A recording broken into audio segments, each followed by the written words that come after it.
तय ला के ना नीचे ले जाइए।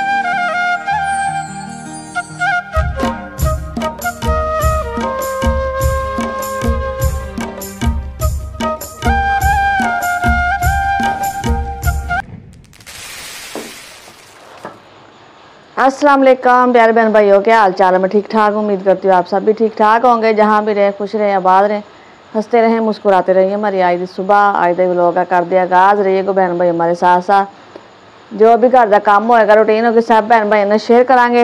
अल्लाह ताला सब नूं अपने हिफ्ज़ ईमान च रखे, आमीन। सब ते अपनी रहमत बनाई रखे, आमीन। जो जो बीमार ने अल्लाह ताला उन्हें तंदुरुस्ती देवे, जिन्हों की औलाद नहीं है अल्लाह ताला नेक साले औलाद देवे। जो बहन भाई परेशान ने अल्लाह ताला सब दियां परेशानियां दूर करे, अल्लाह ताला साड़ियां भी परेशानियां दूर करे। तो जी नाश्ता मैं बना लिया है माशाल्लाह। तो जी माशाल्लाह नाश्ता मैं बना लिया है, रोटी भी बन गई है और इधर चाय भी होगी जी साड़ी तैयार। ये जी सुबह का नाश्ता। आ जाए जिस भैन भाई ने नाश्ता करना है साढ़े नाल। जी माशाल्लाह बकरा साडा खा रहा जी घास, ऊपर बन्नी हुई है और नीचे फिर उन्हें खिलारी हुई है।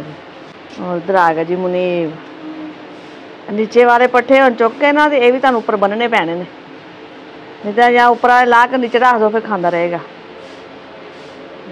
खड़ा होया है दीवार दे नाल, खा रहा है जी अपना खाना। तो जी मैं आ गई छत के उत्ते और मुनीब पहले ही आया बैठा है और बिस्तरे मैं इकट्ठे करके नीचे लैके आइए क्योंकि धुप्प है काफ़ी तेज़। हाँ जी मुनीब की करदे पे? बिस्तरे तय ला रहे? हाँ भी मैं आ गई लाने जी तय क्योंकि धुप्प ज़्यादा है और फिर बिस्तरे धुप्पे ना खराब होंगे ने।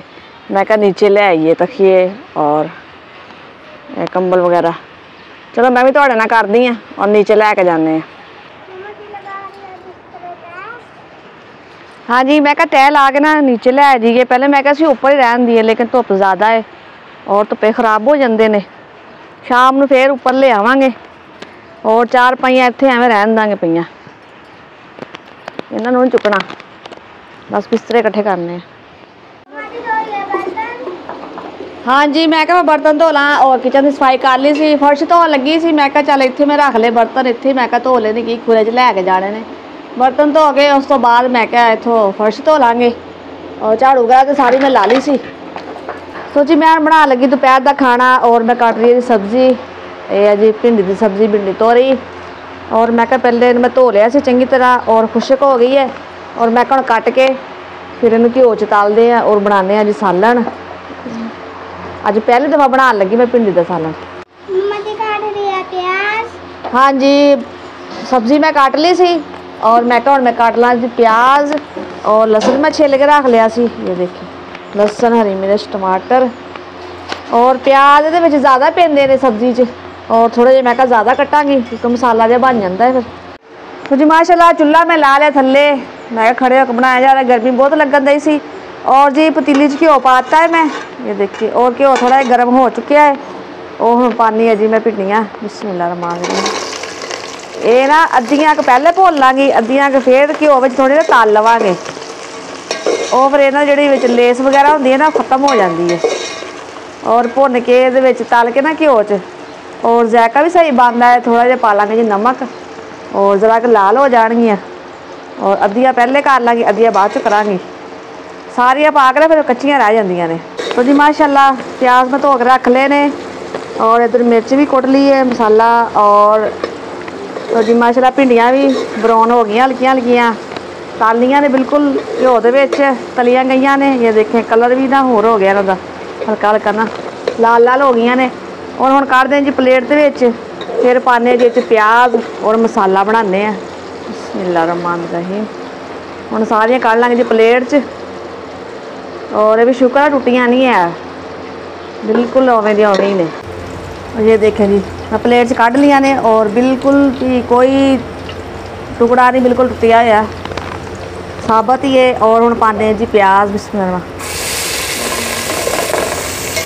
और हुण बनाने जी मसाला जरा ब्राउन हो जान जी। माशाल्लाह प्याज हल्के हल्के ब्राउन किते, ज़्यादा नहीं किते। और मैं पान लगी मसाला, बिस्मिल्लाहिर्रहमानिर्रहीम। और ज़रा मसाला भुज जाए, ज़रा हरी मिर्च और लहसुन, फिर पावांगे जी टमाटर। तो जी माशाल्लाह हुण मैं पान लगी जी टमाटर, बिस्मिल्लाहिर्रहमानिर्रहीम। और जी मसाला हो गया जी हमारा तैयार। ज़रा भुन के हल्का जिहा छट्टा लावांगे पानी का और टमाटर ज़रा गल जाएंगे हल्के हल्के। तो जी माशाल्लाह मसाला हो गया जी तैयार।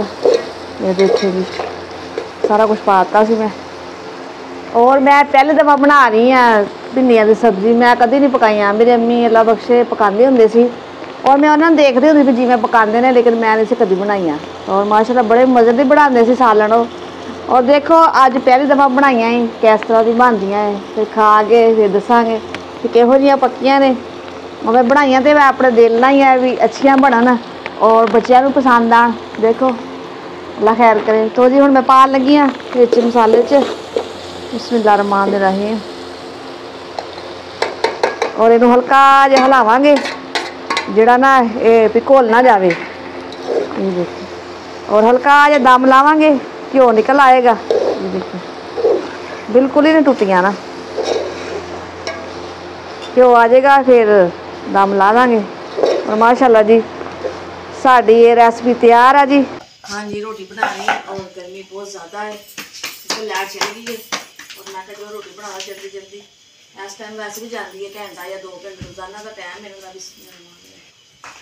चलो उन्हें चिकन मैं खाना बन जाएगा। मेरे बंद आ जाएगी तो स्पून ना बैठ के खावांगे और लाइट भी आएगी। माशाल्लाह खाना तैयार हो गया है जी। आज जिस बहन भाई ने खाना है और माशाल्लाह इकरा और मुनीब खा रहे ने। और इकरा मुनीब सही बनया खाना?